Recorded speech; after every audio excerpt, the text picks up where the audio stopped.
सुप्रभात बच्चों। हम लोगों ने जो पिछला वीडियो में पढ़ा है वह किताब पुरानी थी और बदल गई है। अब नई किताब है मयूर पंख हिंदी पाठ्य पुस्तक भाग 7। अब इस किताब के द्वारा हम लोग पढ़ेंगे और इस किताब में आपका पाठ 1 है कविता। ये हो गया मयूर पंख हिंदी पाठ्य पुस्तक भाग 7। ठीक है। अब इसी पुस्तक के अनुकूल हमारी पढ़ाई होगी। ठीक है। तो इस पुस्तक में पाठ 1 में कविता दिया हुआ है कोई नहीं पराया। इस कविता के रचनाकार हैं गोपाल दास नीरज जी। कौन है? गोपाल दास नीरज जी, उनकी यह रचना है। और मानव प्रेम के अन्यतम गायक गोपाल दास सक्सेना नीरज का जन्म उत्तर प्रदेश के इटवा जिले के गांव पुरावली में 4 जनवरी 1925 को हुआ था। बच्चन जी के बाद नई पीढ़ी को इनके काव्य ने बहुत प्रभावित किया।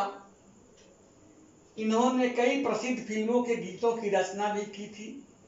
सन 1991 में भारत सरकार ने इन्हें पद्मश्री तथा 2007 में पद्म भूषण से सम्मानित किया।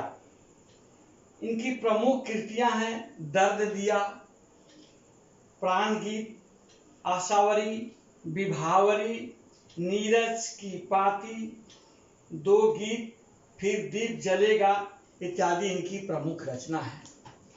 इन्होंने अपनी रचना के माध्यम से इस संसार में जितने प्राणी हैं सब लोगों को अपनी आचरण पर विचार करने के लिए एक अवसर दिया है।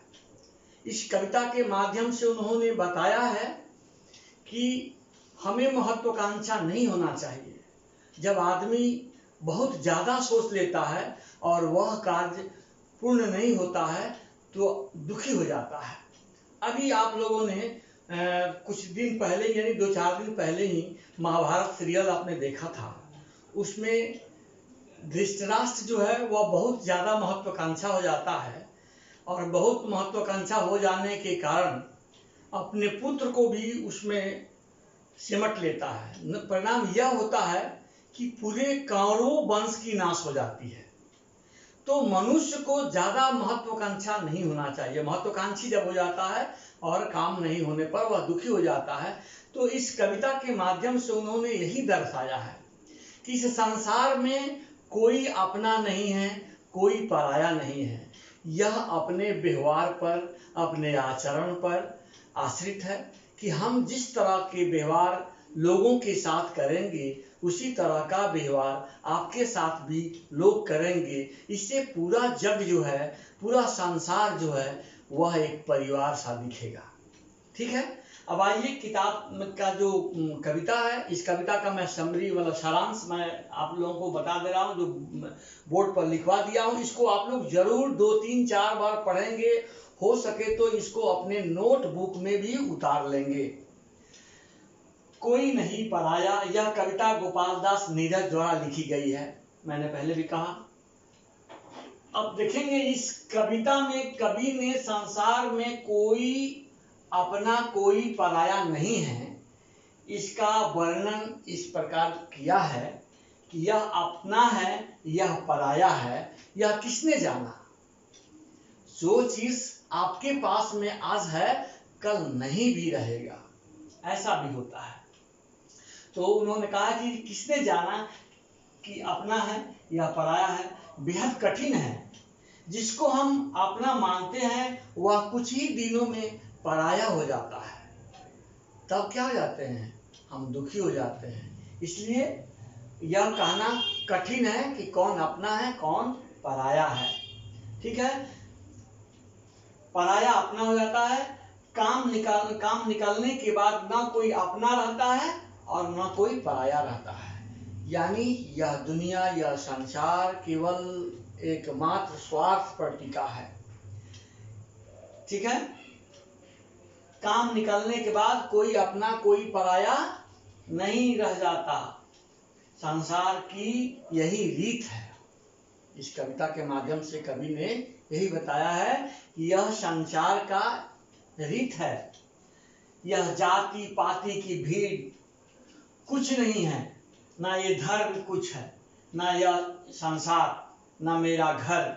कहीं भी रहिए, बस अपनी इंसानियत अपने साथ रखिए। इससे क्या होगा कि हमारा कभी भी आगे की ओर जो हम उन्नति कर रहे हैं वह मार्ग अवरोध नहीं होगा, सरल होगा, आसान होगा और हम अपने मंजिल तक पहुंच जाएंगे। बस वही हमारी है। इस संसार में कुछ भी किसी का नहीं है। इस संसार में जो भी चीज है वह हम जो कहते हैं ये सब मेरा है, ये मेरा है, ये मेरा है, लेकिन वास्तव में यह किसी का नहीं है। यह सब पराया है। जितना संसार, जितना समय है, सबके साथ खुश होना चाहिए। यही इस कविता के माध्यम से बताया गया है कि हम किसी के प्रति ईर्ष्या, द्वेष, पाप न रखें। इससे हमारा जीवन कठिन हो जाएगा। हम इसके सरल मार्ग बनाने के लिए हम किसी तरह का कोई भेदभाव नहीं करें और महत्वाकांक्षी नहीं बने, तो जाकर के हमारा मार्ग सरल हो जाता है और हम पूरे यह दुनिया, यह संसार एक परिवार सा दिखता है। ठीक है, अब ये तो हो गया कविता का सार। हम लोग कल इस कविता को पंक्तिबद्ध, प्रत्येक पंक्तियों के अर्थ के अनुसार आपको व्याख्या किया जाएगा, बताया जाएगा। इसके बाद इसके जो कठिन शब्द है उसको भी मतलब लिखवा दिया जाएगा। इसके बाद प्रश्नोत्तर कराया जाएगा। तो आप लोगों से मेरी यही मतलब कहना है कि आप घर में रहिए, सुरक्षित रहिए, ध्यान से पढ़िए। यह सारी सुविधा आप लोगों के लिए उपलब्ध करा दिया गया है। इसको आप लोग पालन कीजिए। बस फिर हम कल बात करते हैं अगले वीडियो में। धन्यवाद बच्चों।